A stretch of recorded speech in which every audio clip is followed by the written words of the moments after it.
let's go back to Vikings now that the deadline to tag has passed. What are they going to do? What do you think? Because they've got JJ, they've got him on the rookie, and yet, as Amy was versing me again in the back about the new rules with the rookies, etc. Like, what do you see happening there? What's the scenario? Let's work out the scenarios there.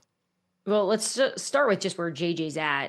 Kevin O'Connell told me at the Super Bowl that JJ is coming along really well, and they're expecting to see him out there by OTAs. So that's great news for them of just the progression from that injury. Because even just going back to camp last year, I was with them in Cleveland when it was the morning we found out. That's what it was the morning JJ, it became public that he was out for the year. They were devastated when this happened because he was having a really good camp.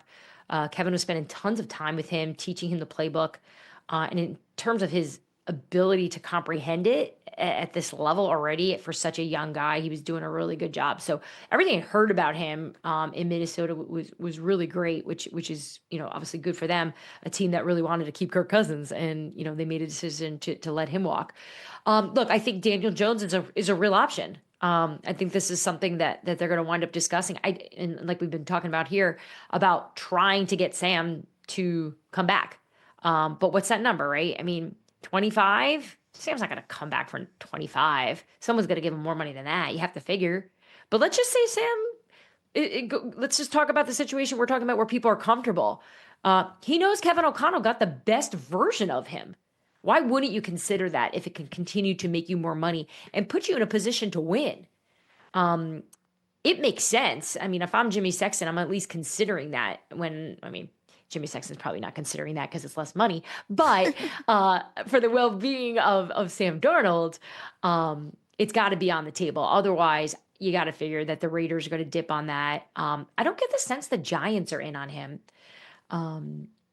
The Colts, perhaps, right? The Colts have said that they want to bring in a player to give Anthony Richardson some competition, also known as they probably know that experiment is over and they're going to need somebody here to step in and be day one starter.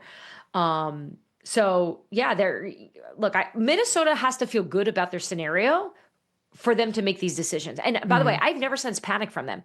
I originally thought that they were going to tag and trade Sam, but they obviously did their homework and realized that they were not going to get a partner. And it's risky, Amy, right? It's risky if you make that decision and you can't trade him, and then you're stuck paying this guy tons of money. And then you have to sort and figure that all out. Check out new episodes of What the Football with Suzy Shuster and Amy Trask every Tuesday.